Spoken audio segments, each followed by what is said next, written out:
Estamos ao vivo, novamente.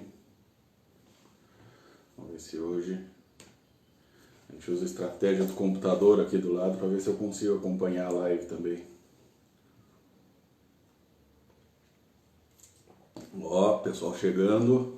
Fene Punto, mas olha aí, rapaz, Felipe Moura, que satisfação. Inclusive quero uma sugestão não, uma conversa contigo depois para sugerir que a gente faça uma entrevista através aqui do perfil da Pedra Moura. Seja bem-vindo, Felipe. Renato, Arthur, Daniel, Henrique, Paulo. Vão chegando, pessoal. Mitch. Pessoal, enquanto a turma vai chegando aí, o Henrique. Buenas. Eu gostaria de solicitar para vocês uma...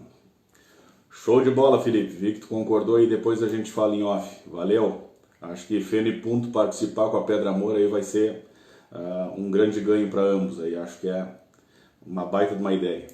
Mas enfim, depois a gente conversa em off. Eu gostaria de pedir, pessoal, para que vocês que já estão chegando aí, que se possam compartilhar essa live, porque eu geralmente tenho me auto-boicotado, né? Quando é live com algum convidado, eu geralmente faço uma divulgação prévia, crio uma postagem, convido com um certo tempo de antecedência. Quando eu vou fazer uma live individual, eu decido geralmente em cima do laço, em torno de 12 horas antes de fazer a live, e entro no ar meio de improviso. Então, solicitar aí para os amigos, se puderem compartilhar a live aí, né? Passar ela adiante, convidar mais umas 3, 4, 5 pessoas, cada um de vocês que está chegando aí, se puder convidar uns 3 ou 5, já nos ajuda bastante no início da nossa conversa aqui. Então, eu vou, enquanto aguardo vocês fazerem os convites aí, eu vou, como sempre, saudar todos, né? Demate Listo, sejam todos muito bem-vindos. Por aqui, Fabrício Marques, Pedra Moura, consultoria agropecuária. E o tema que a gente se propôs a falar hoje, eu vou falar brevemente sobre o tema antes da gente entrar nele, mas é a relação das sojas super precoces com a ILP. Tá? E o que eu gostaria de dividir com vocês hoje, de mostrar para vocês que essa associação ela tem uma relação direta com o coronavírus, que esse tipo de soja é do grupo de risco do coronavírus, e que o Wilson Bolt tem uma relação direta com tudo que a gente vai conversar aqui também. Tá? Então, aguardem um pouquinho aí que vocês já vão entender o que o coronavírus e o Bolt tem a ver com a relação da soja super precoce com a ILP. Mas no decorrer da nossa conversa aqui, a gente vai discorrendo sobre esses temas e com certeza vai ficar da compreensão de todos.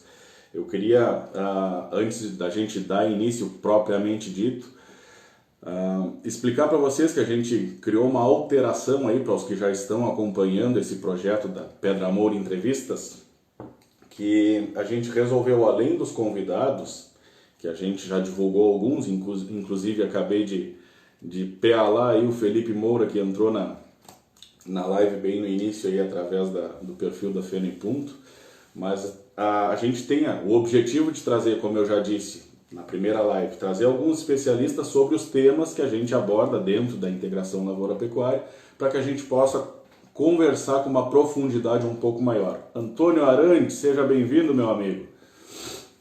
Tá? Então o objetivo é trazer alguns especialistas sobre temas específicos para que a gente aprofunde um pouco mais cada um desses temas. No entanto, como a quarentena vai nos deixar aí resguardado por um bom tempo, e isso inclusive é bom para a cabeça da gente, botar a cabeça em funcionamento, eu resolvi entrar intercaladamente com as lives dos convidados de forma individual, trazendo algum tema que a gente possa inclusive vir a especificar e aprofundar ele um pouco mais junto com algum convidado depois. Tá? Então o objetivo a partir de hoje é que a gente tenha, se não diariamente, mas na maior parte dos dias da semana, tentar fazer no mínimo 5 lives a cada 7 dias, tá?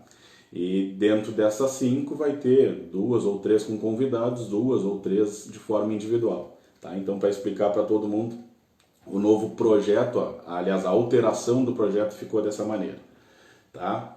Então agora que a gente já deu uma explicada no processo novo, eu gostaria então de entrar no tema propriamente dito da soja super precoce versus a ILP. E por que eu resolvi dividir isso com vocês? Porque isso conceitualmente é uma coisa bastante atrativa, digamos assim, ela é sedutora, acho que é a palavra que eu gostaria de usar. Porque a soja super precoce nos traz, como tudo na vida, né, várias vantagens, vários pontos positivos nesta relação. Só que eu já fiz, como sempre, eu gosto de trazer para vocês aqui, dividir as coisas que eu já fiz, que deram certo, que deram errado, as coisas que eu mantenho, as coisas que eu gosto de alterar, e, para deixar bem claro, essa live de hoje é o Fabrício, consultor, se posicionando, tá? Em cima das experiências que a gente já teve dentro do tema relacionado e o que a gente acha mais correto fazer hoje. Tá? O que a gente orienta para o pessoal que a gente acompanha. Tá bem? Então, a questão da soja super precoce. Conceitualmente, eu acho top a ideia. Tá? Porque é uma lavoura que vai dar colheita cedo.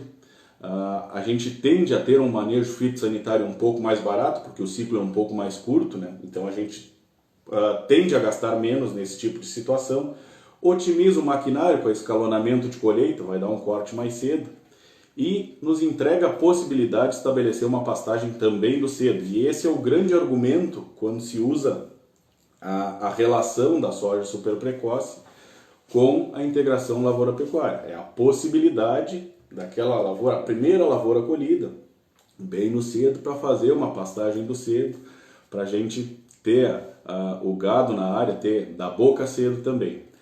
Tá? Essa é o ponto principal. Tá? E essas são algumas vantagens que eu relatei, discorri em cima da possibilidade do uso dessas cultivares.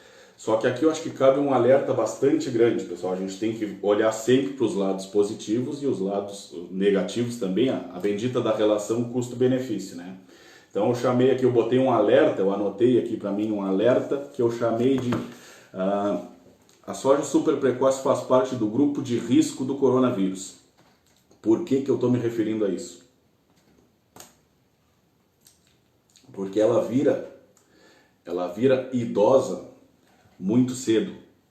Qual é a grande diferença dos grupos de maturação? O que muda? Não é a fase reprodutiva, é a fase vegetativa. Quanto mais curto o ciclo, menor a fase vegetativa, tá? Menor a juventude da planta e mais cedo ela passa para a vida adulta e mais rápido ela vira idosa. Então, se a gente for fazer a relação com o bendito do grupo de risco do coronavírus, a gente pode também raciocinar desta mesma maneira para esse tipo de grupo de maturação, que são cultivares, são ciclos de maturação que não nos permitem muitos erros. Tá?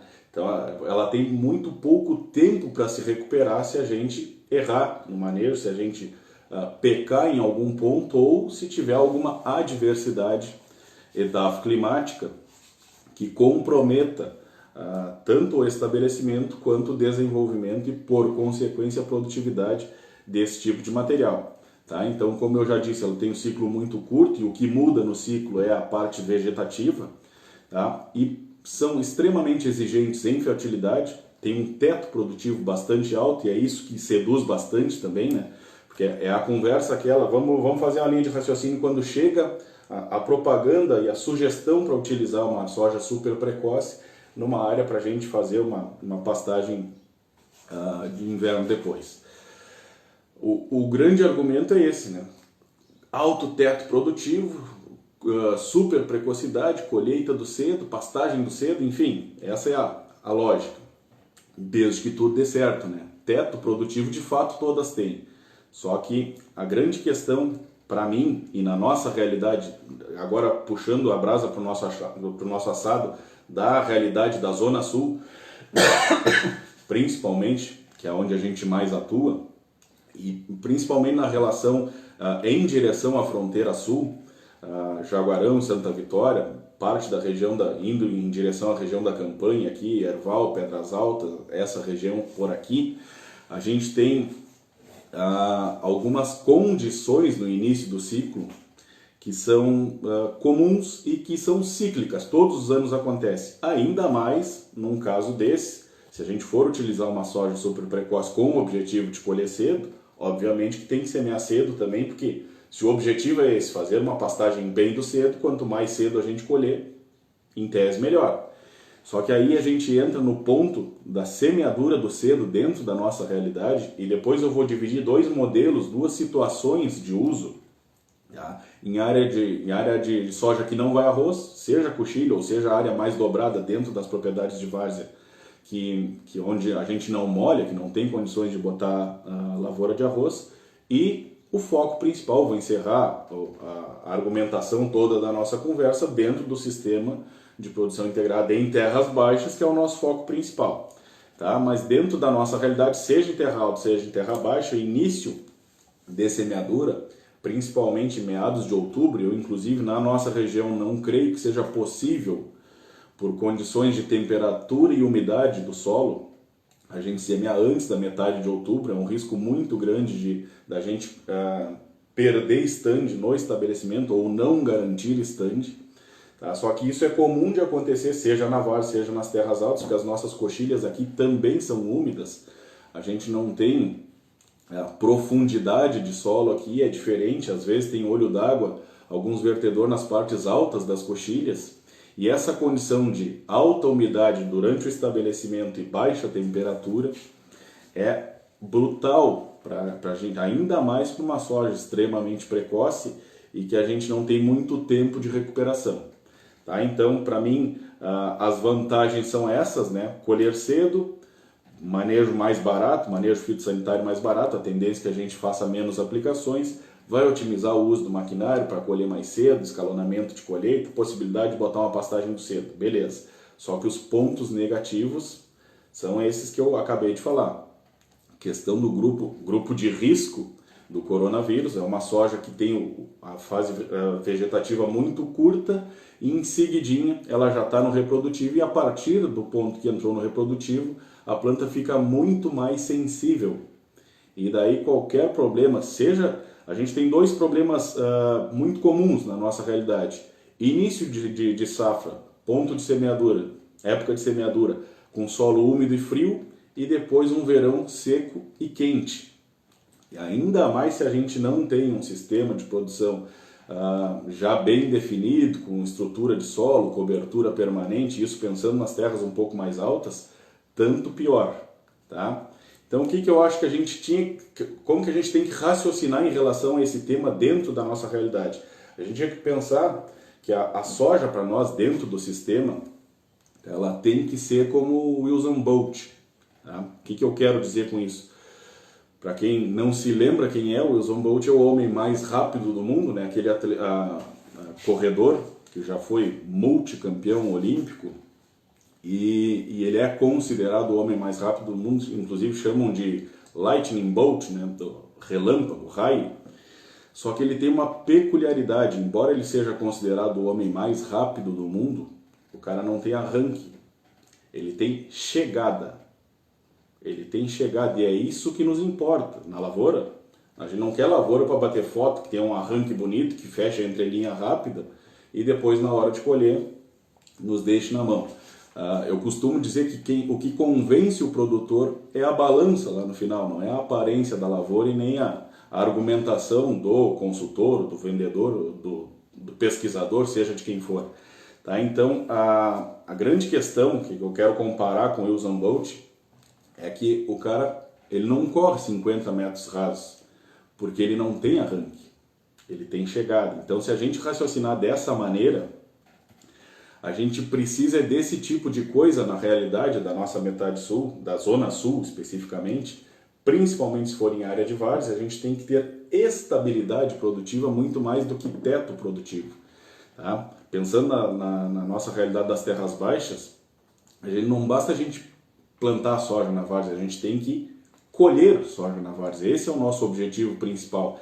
E a gente, nessa relação, quando a gente vai juntar as atividades, pensando na integração lavoura-pecuária, a gente tem que, obviamente, pensar no conjunto, mas as atividades isoladamente têm que ter a sua resposta produtiva, tem que ter o seu retorno econômico isoladamente também. Então, pode em algum momento a gente dar uma prejudicada numa para favorecer a outra, o famoso boi de piranha, que a gente chama, não sei se vocês já ouviram essa expressão, mas é muito comum no Mato Grosso, principalmente, na região do Pantanal. Eles têm que atravessar algum rio com uma tropa, e um rio com piranha, geralmente se escolhe um boi velho, um boi mais judiado, já mais no fim da vida, e propositalmente atiram o boi na água para que as piranhas se divirtam com ele enquanto a tropa passa sem maiores problemas. Então Dali Renan, bom dia irmão velho, Dematilista por aqui. Então essa questão do boi de piranha, a gente pode em algum momento, dentro da relação da integração lavoura-pecuária, favorecer mais uma atividade do que a outra, pensando no benefício do sistema. Mas uma atividade não pode prejudicar de fato a outra. Tá? Então essa questão para completar minha linha de raciocínio, que comecei a prestar atenção nas perguntas e nos comentários de vocês e quase que me perco.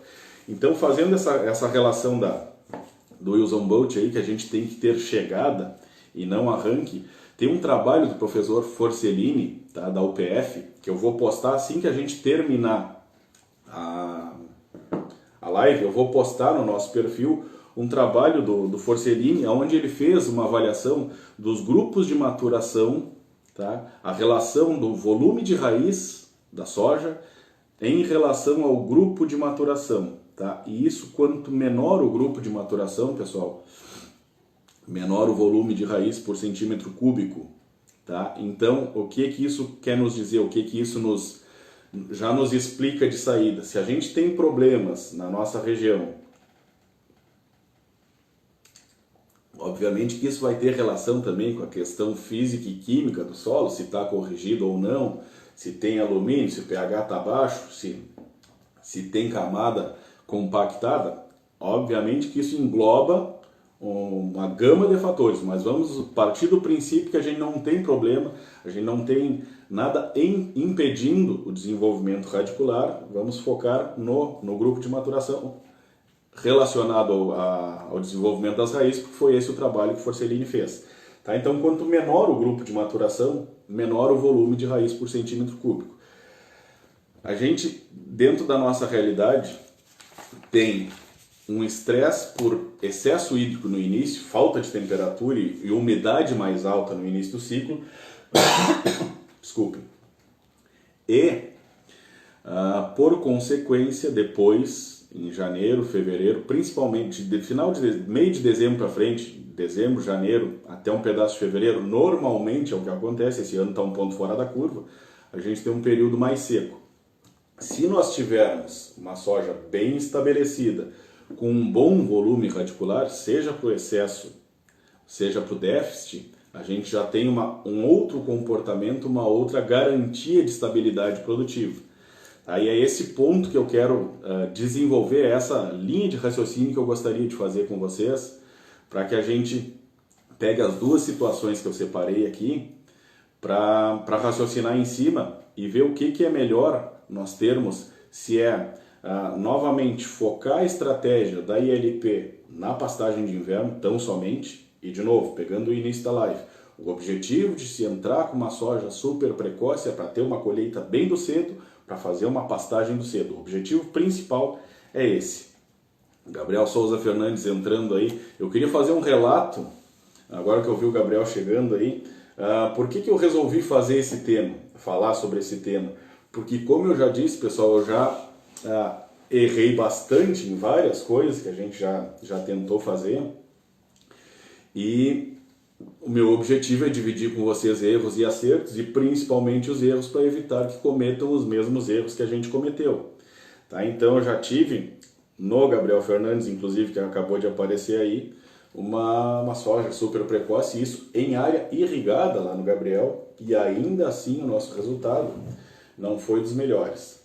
Tá? A gente tem, com os grupos de maturação médio, mais longo, de 6 para cima, entre 6 e 7, a gente tende a ter um resultado, de uma maneira geral, em todas as regiões que a gente já atuou, em todas as áreas que a gente já atendeu, de uma maneira geral, os grupos de maturação entre 6 e 7 são os que mais se encaixam para a nossa realidade, tanto de estabilidade quanto de teto produtivo. A gente já teve casos aí de fechar colheita em média final de propriedade acima de 70 em mais de um cliente e sem ter nenhum material abaixo de 5.9, na verdade, para ser bem sincero, seria o ciclo mais precoce que a gente usa.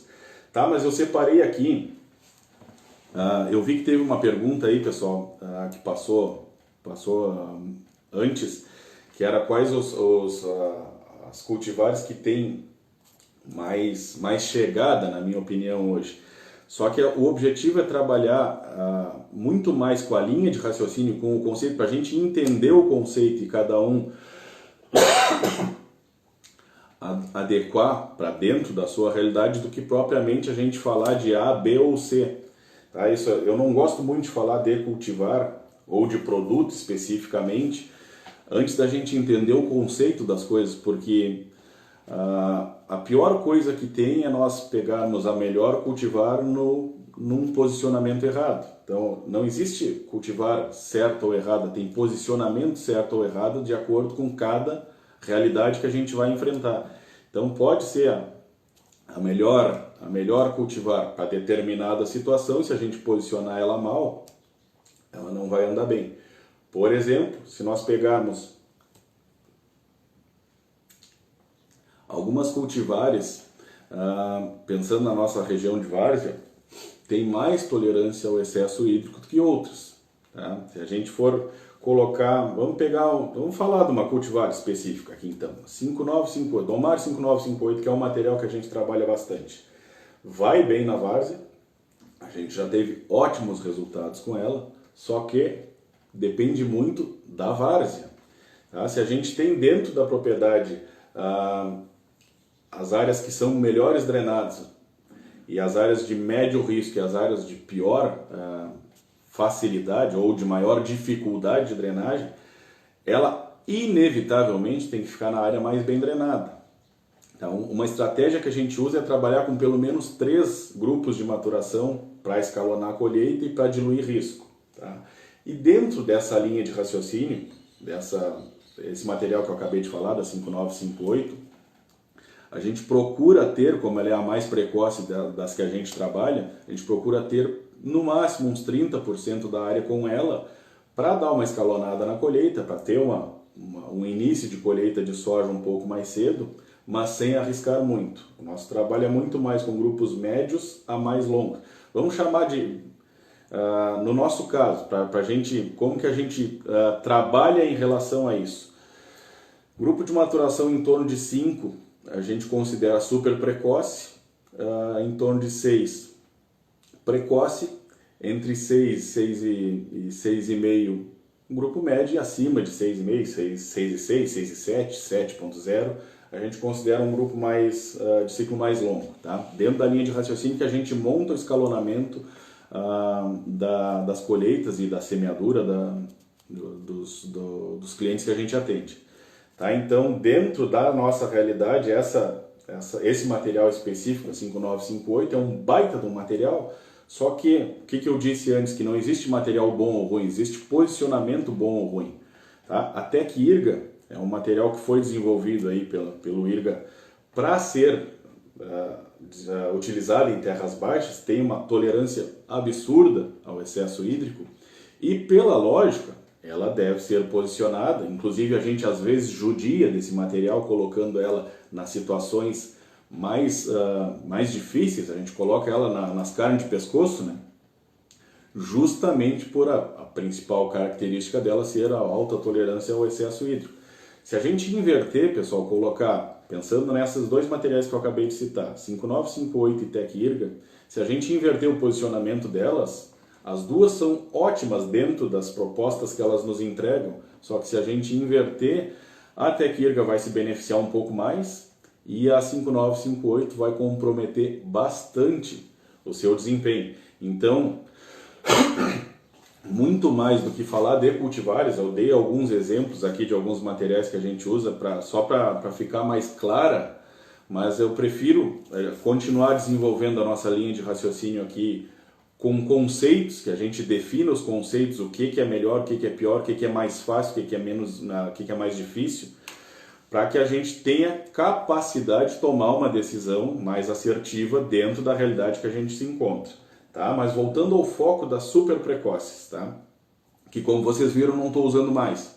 Tá? Eu já usei esse tipo de material com esta lógica da pastagem do cedo, inclusive colocando pastagem de aveia para dar boca mais cedo ainda pelo arranque da aveia.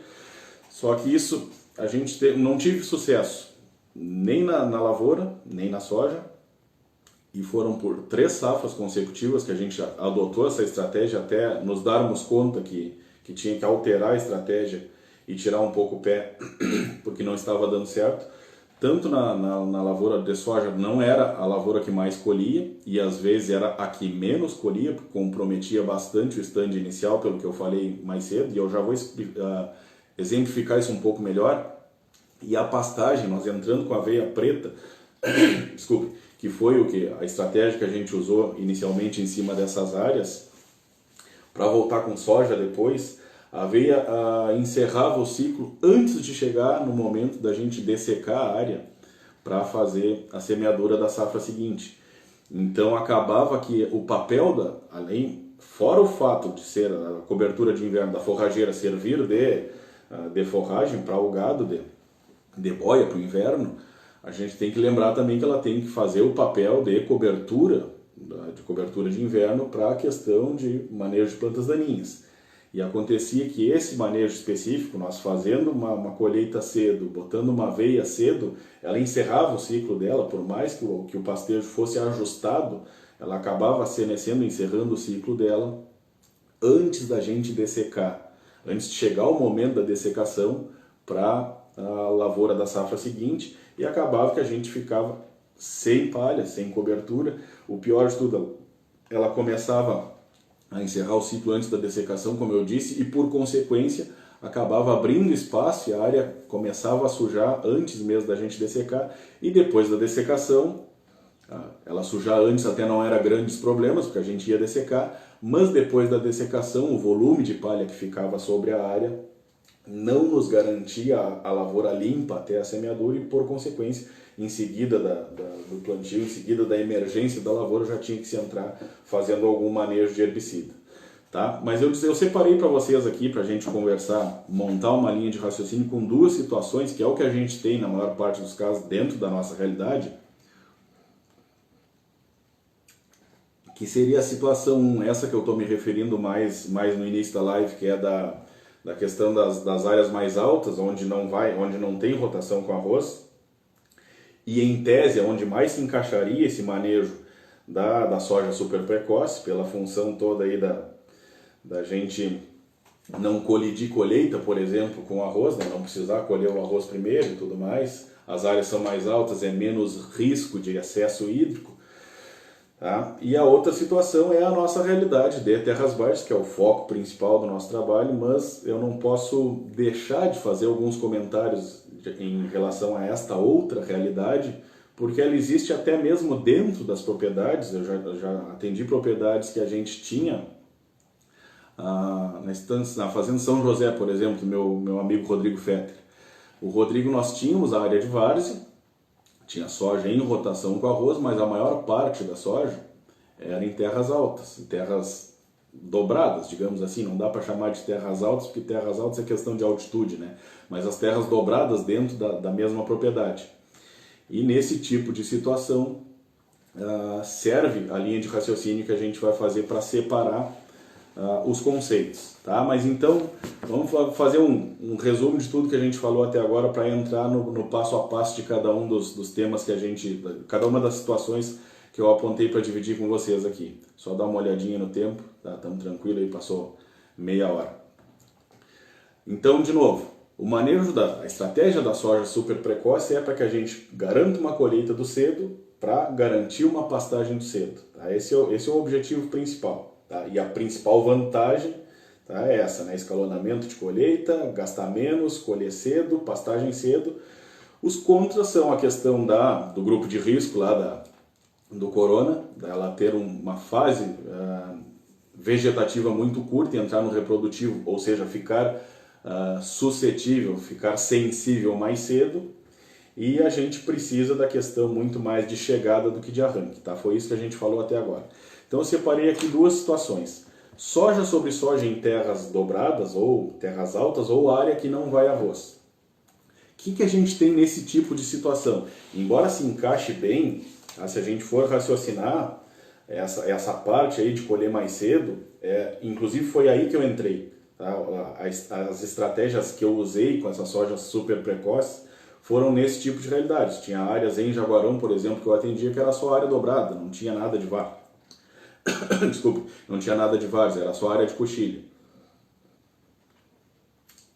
Só que nesse tipo de situação, pessoal, a gente tem geralmente uma monocultura de soja e uma forrageira de inverno. Tá? O manejo desse tipo de área é zero rotação, tá? E aí a gente já começa a ter alguns problemas de potencial produtivo. Soja sobre soja consecutivamente a gente tende a aumentar problemas sanitários, principalmente de fungos de raiz, e se é em área que tem pisoteio durante o inverno, a gente potencializa isso pelo adensamento que o pisoteio produz na camada superficial do solo, e a gente tem nos primeiros 7 centímetros, até 10 centímetros, mas na média aí em torno dos 7, entre 5 e 10, vamos botar 7,5 na média aí, a maior quantidade de patógenos de raiz estão alojadas nessa primeira camada dos 7 centímetros e meio de solo. E se a gente fizer a linha de raciocínio que o pisoteio adensa justamente essa camada, e a gente não tiver rotação de cultura, tiver uma sucessão de soja sobre soja por vários anos, a gente aumenta muito a pressão dos fungos pela questão da falta de rotação, da repetição, a sucessão da soja sobre soja, e o pisoteio vai favorecer o ataque desses fungos, tá? Óbvio que isso tem como a gente corrigir com o rompimento dessa camada. Uma estratégia muito boa na própria plantadeira, que é simples, é trabalhar com sulcador nesse tipo de área, em vez do disco, né? Ou seja, o disco turbo já é uma opção, mas o sulcador geralmente anda muito melhor, só que isso depende em alguns tipos de solo. Eu citei o Gabriel Fernandes mais cedo aí na Estância Santa Maria. A gente tentou trabalhar com sulcador lá e não vai. Não vai porque o ponto de umidade daquele solo é muito... A argila expansiva é 2:1, ou ele está muito úmido ou ele está muito seco. Quando ele está muito úmido, ele expande, passa o sulcador, o solo fica espelhado, ele não esfarela, e quando está muito seco ele retrai e racha o solo.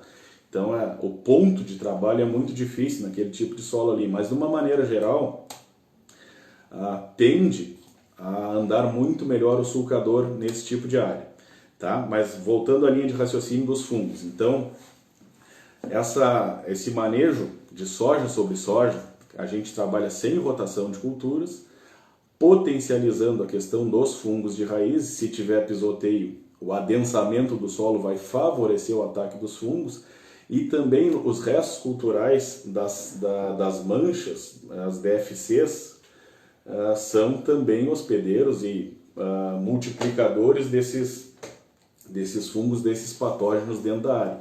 Então são áreas que têm a tendência da gente ter maior suscetibilidade à doença, maior dificuldade no controle, no manejo fitossanitário dessas áreas.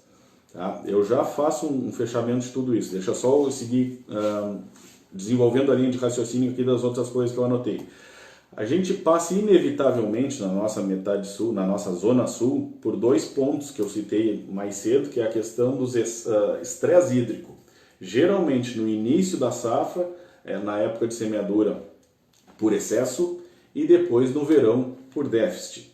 Tá? E a dificuldade do estabelecimento dessas áreas se dá muito pela alta umidade e baixa temperatura do solo no início.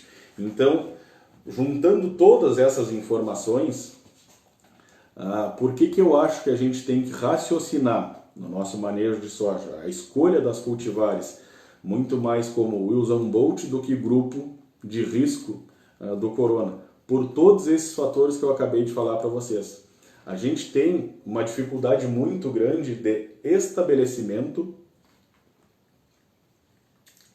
e principalmente de mantença dos nossos estandes de soja na nossa realidade. Nesses casos específicos aqui que eu acabei de citar, que a gente não tem rotação de culturas, é comum, muito comum, nós perdermos depois do estande. Às vezes a lavoura se estabelece bem, a gente fica feliz, satisfeito de ter feito um bom trabalho, uma boa semeadura, um bom estabelecimento, e ao longo do ciclo nós vamos perdendo reboleiras de plantas ou plantas morrendo na linha aleatoriamente por fungos de raiz. E nesse caso específico tem estratégias, obviamente o tratamento de semente vai nos ajudar ali no estabelecimento e não muito mais do que isso. A estratégia genética, né, de resistência genética dos materiais, mas dentro dessas condições que eu acabei de falar, soja sobre soja consecutivamente em área pisoteada, com alta umidade e baixa temperatura, não tem resistência genética e manejo de tratamento de semente que vá blindar a planta. Então a gente tem que começar a criar umas margens de segurança umas margens de segurança para que a gente garanta a chegada. Aquilo que eu falei do Bolt ali, que ele não tem arranque, ele tem chegada. Então esse tipo de situação, na minha maneira de ver, a gente está focando muito a escolha do material super precoce no principal argumento de ter uma pastagem do cedo. Mas será que é de fato interessante que a gente comprometa o resultado da lavoura pensando exclusivamente na pastagem do cedo? Será que nós não temos outras alternativas para termos pastagem do cedo, ao invés de usar essa estratégia da soja super precoce, de uma cultivar super precoce? Isso eu quero fechar a live com vocês falando disso. Tá? Agora vamos passar para a segunda situação, a soja em terras baixas. Então a gente já tem neste caso, na maior parte dos casos, ainda não é a realidade total, mas a gente já tem uma porcentagem maior de rotação de culturas. Soja em área de arroz, essa função dos fungos de raiz, pessoal, a principal vantagem que a gente percebe em área rotacionada de arroz com soja, pensando na soja em cima de uma resteva de arroz, essa questão da redução dos problemas radiculares, da sanidade das raízes, é brutal a diferença. É impressionante. Nós tínhamos o conceito no início, pensando em colocar a soja nas áreas de arroz, nós tínhamos aquele conceito de que soja de primeiro ano em área virgem não nodula direito, a gente tem que repetir a soja. O bom é 3 anos pelo menos de soja na mesma área, para daí sim o solo está bem povoado de resorbo e a gente ter um potencial produtivo mais alto, conseguir colher bem soja na várzea. Isso era o que a gente imaginava no início, mas na verdade nós estávamos pecando e muito em 2 pontos fundamentais da soja, seja em terras altas ou em terras baixas, mas nesse caso específico das terras baixas era correção de pH. A gente ainda estava trabalhando com solos ácidos, pH muito baixo, e o rompimento da camada compactada, que a maior parte dos casos que garante, além de, obviamente, o maior desenvolvimento radicular e a planta mais sadia por ter mais raiz, melhora muito a oxigenação do solo. E não existe rizóbio, não existe bactéria que tolere acidez e falta de oxigênio. Então, o nosso grande pecado no início, que a gente achava que a soja não nodulava direito e tinha que repetir soja sobre soja, era que nós não estávamos fazendo o dever de casa e culpando a questão da bactéria de não estar povoando, colonizando bem as raízes da soja. Então, essa questão de repetir soja sobre soja, a gente foi percebendo, antes do bendito do ping-pong, né? Antes de migrar para esse sistema de um ano arroz, um ano soja, com esse conceito de que soja sobre soja produz melhor, era isso que a gente fazia e mantinha a soja na mesma área por 3 ou 4 anos. E começamos a observar que problemas por morte de fungo de raiz se potencializavam nesse tipo de área e obviamente que dependendo da cultivar, tanto pior. Né? Se ela não tivesse resistência genética à fitóftora, nós vamos falar agora desses fungos de raiz, só fazer uma parte aqui. Nós temos 2 casos bem específicos dentro da nossa realidade. Esse ano teve, como foi um ano mais seco, teve problemas aí de macrofomina, até o Madaloso fez um vídeo muito bom falando sobre esse tema, né, dias atrás, semana passada, se eu não me engano, que é um outro fungo de raiz, mas que não é muito comum na nossa realidade. Esse ano aconteceu porque a condição da safra está completamente fora de padrão. Mas dentro da nossa realidade a gente tem 2 momentos principais. Fitóftora, que requer alta umidade e baixa temperatura, e fusário, que requer alta umidade e alta temperatura. Então, quando que ocorre isso? Geralmente, fitóftora mais no estabelecimento, que o solo está mais frio e a tendência é que a gente tenha mais umidade. E se pega uma fase reprodutiva com um bom volume hídrico, que tenha bastante umidade no solo e as nossas áreas de várzea tendem a reter mais umidade, se tiver calor e úmido, a gente tem mais problemas de fusário. Tá? Então, esse tipo de situação a gente estava vendo se agravar mais nas áreas de soja sobre soja.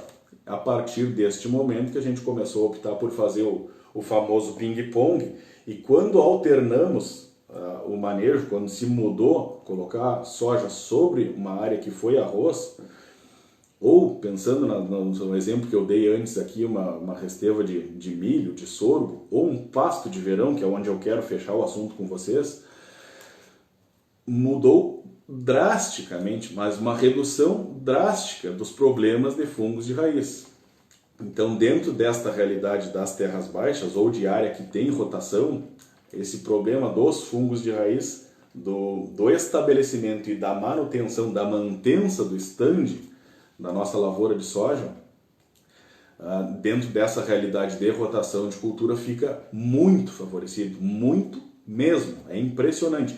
Nós chegamos a ter perdas antes de mudar o manejo, quando era soja sobre soja, em área de 4º ano, de perdermos 30% do estande da lavoura, isso obviamente 4, 5 safras atrás, mas de perder bastante estande, comprometer muito a lavoura que tinha se estabelecido bem, aquela história da nodulação que eu acabei de falar para vocês, 4º ano consecutivo de soja, então estava muito bem nodulada, aquela questão toda, só que no decorrer do ciclo a gente foi perdendo de tanto em tanto algumas reboleiras de planta, seja por fitóftora, seja por fusário, e resultou numa perda final aí de 30% da área da lavoura, e foi esse o ponto da virada aí da gente optar por, obviamente, começar a trabalhar só com cultivares que tenham resistência genética, e isso daí qualquer detentora de material, qualquer folder das cultivares vai avisar isso para vocês, né? Inclusive os materiais novos, nenhuma cultivar que está sendo posicionada para várzea está sendo mantida no programa de melhoramento genético se não apresentar esta resistência genética, principalmente a fitóftora, que é o nosso principal fungo da várzea, né? Mas enfim, é bom dar uma conferida neste quesito e obviamente fazer um bom tratamento de semente, porque como eu já disse, a fitóftora ocorre muito mais no início do ciclo e o tratamento de semente vai nos garantir aí uns 15, 20 dias de segurança neste período do estabelecimento, do plantio, da semeadura até o estabelecimento, e o residual do produto vai acabar e, bueno, protegeu até ali, dali para frente, com estratégias de rotação de cultura, de rompimento de camada compactada, de correção de acidez do solo, de uma boa nutrição, de uma boa drenagem, para que a gente tenha oxigênio nas raízes, enfim, daí é um conjunto de fatores e de manejo que vai favorecer que a gente garanta, a partir do estabelecimento, a sanidade da lavoura como um todo e mais especificamente nesse caso das raízes. Tá? Então, dentro dessa realidade da várzea, a gente tende a ter menos problema, dentro dessa realidade de ping-pong, a gente tende a ter menos problema dessas questões de fungos de raiz. Mas estamos muito mais suscetíveis a estresse hídricos por excesso muito mais severos. Como para quem acompanhou as lives que a gente fez com o Antonioni, inevitavelmente, independente da seca que tiver esse ano, por exemplo, com toda essa torreira, a gente teve 2 chuvas aí durante o ciclo que foram, em alguns casos, aí de 100 milímetros. Tá? E isso todos os anos vai ocorrer, por mais seco que esteja, em algum momento vai dar um estresse desse nível. Então a gente precisa ter como estratégia associada a tudo isso que eu acabei de falar, cultivares que tenham estabilidade produtiva muito mais do que teto produtivo. E essas cultivares com estabilidade, e daí entra muito mais o grupo de maturação propriamente do que o material específico. Tá? Essa linha de raciocínio, como eu disse, do trabalho do professor Forcellini, que eu vou postar para vocês logo que acabar a live, depois confiram ali. Essa linha de raciocínio serve para os grupos de maturação, então um grupo médio para mais longo tende a ter mais capacidade de estabilidade produtiva do que teto produtivo, o que não quer dizer que não colham bem. Então tem materiais aí de grupo de maturação entre 6,5 e 7 que tranquilamente passa de 70 sacos de colheita. Tá? Então não tem por que nós arriscarmos tanto tentando colher 70 ou 80, que seja, com um material super precoce que realmente tem um teto produtivo muito alto, mas tem uma exigência de manejo, e digamos assim, é uma dondoquinha. Tá? Qualquer coisinha a gente já comprometeu o resultado. E as perdas são proporcionais, né? Então quanto maior o teto, maior a proporção da perda, né, pessoal? Tá? Então essa questão das sojas, dos grupos de maturação médio para longo, na nossa realidade das terras baixas, e eu usaria isso, inclusive, essa linha de raciocínio, até para as terras altas da metade sul, porque não tem muito risco de estresse hídrico, mas tem tudo que eu falei para vocês antes, eu usaria como estratégia a maior parte das cultivares do grupo médio para longo do que precoce. Super precoce eu nem uso mais. Tá? Então essa questão do estresse hídrico mais severo por excesso é comum a gente ter na várzea. Então por isso mesmo a gente precisa de uma estabilidade produtiva. E tem outro ponto que aqui tem uma relação direta com a lavoura de arroz. Quanto mais precoce o material, mais cedo nós vamos colher e inevitavelmente vai colidir com a colheita do arroz. Isso é inevitável. Daí a gente cria um outro problema. Ou encarece de nós termos que ter mais capacidade de colheita para colher mais rápido antes que a soja se apronte, ou nós vamos ter que terceirizar a colheita da soja, tá? O que isso nem sempre é ruim, mas vai encarecer um pouco, então já tem que estar dentro da conta, na hora de utilizar um material super precoce, sabendo que vai colidir com a colheita do arroz, já tem que botar na conta esse custo da terceirização da colheita. E se a gente não terceirizar, vamos pegar o caso do Super El Ninho, inclusive uma das vezes que eu me dei mal com uma cultivar super precoce, foi um caso desse, foi naquele ano do Super El Ninho, onde eu tinha um material do grupo de maturação 4.8 e nós tínhamos 115 hectares desse material e a gente conseguiu colher 25 hectares só dessa área. Antes de encordoar quase 10 dias consecutivos de chuva e a lavoura apodrecer no campo. Então teve 80 hectares que a gente virou manteiga. A gente tentou colher depois que parou a chuva e a máquina não andou 50 metros e a soja virou uma pasta dentro da máquina, embuchou a máquina, enfim, tivemos que parar a colheita. Foi uma trabalheira do diabo, essa lavoura ficou para trás, a gente colheu essa soja preta depois lá no final de toda a colheita e daí se vendeu aos poucos para ir misturando com ração, aquela estratégia que todo mundo utilizou para se livrar da soja ardida, da perda severa que a gente teve naquela safra. Então, isso tem que ser levado em conta também, essa questão da capacidade de colheita, da colisão de colheita ou do aumento do custo da colheita por uma terceirização, enfim, tudo isso tem que ser avaliado.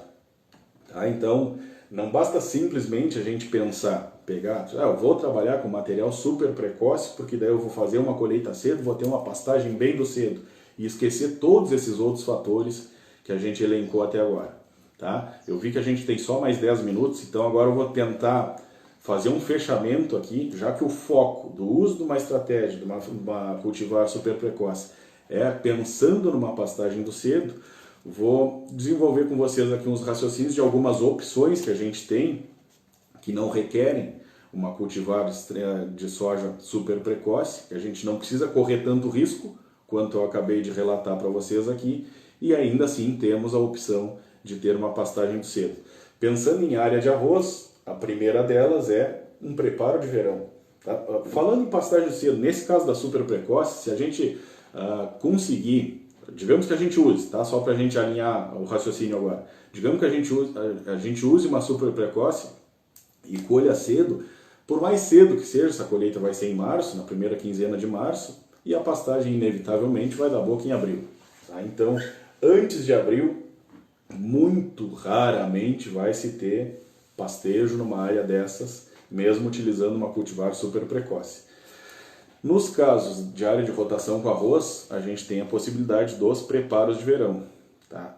Ah, Fabrício, mas daí não é toda a área que está disponível, não é todo mundo que tem capacidade de fazer um preparo de verão, que tem campo disponível para isso. Bueno, daí entra para outra questão que a gente já falou, que é, não nessa live, né, mas nas outras conversas, a gente pode e vai voltar a falar nisso. Depois, num próximo vídeo, nós vamos fazer alguns modelos de ILP, mas esse caso é da reestruturação do sistema de produção, da adequação da capacidade operacional para que a gente tenha eficiência operacional, aumente o potencial produtivo dentro das áreas, muito provavelmente passando por um ajuste de área e uma redução delas.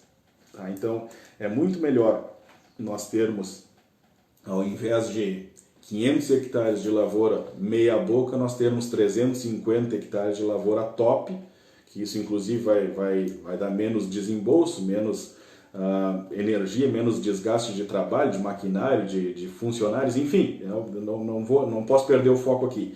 Mas essa questão dos preparos de verão, se não é uma realidade para todos, isso passa pelo ajuste do sistema de produção, e aonde já se tem a possibilidade de fazer, é uma ótima estratégia, que a gente tem a possibilidade de fazer um preparo extremamente barato.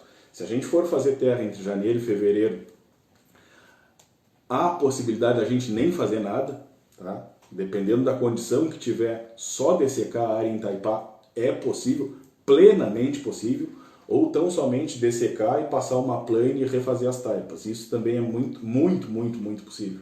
Então isso é um preparo barato e que vai nos estabelecer uma pastagem em final de fevereiro e início de março. Essa pastagem também, em abril, vai estar dando boca. Outra estratégia, que inclusive o Gabriel Fernandes, que entrou na live aí, utiliza bastante lá na Santa Maria, são os campos nativos melhorados, com sobressemeadura de azevém. Uma área dessa, fazendo um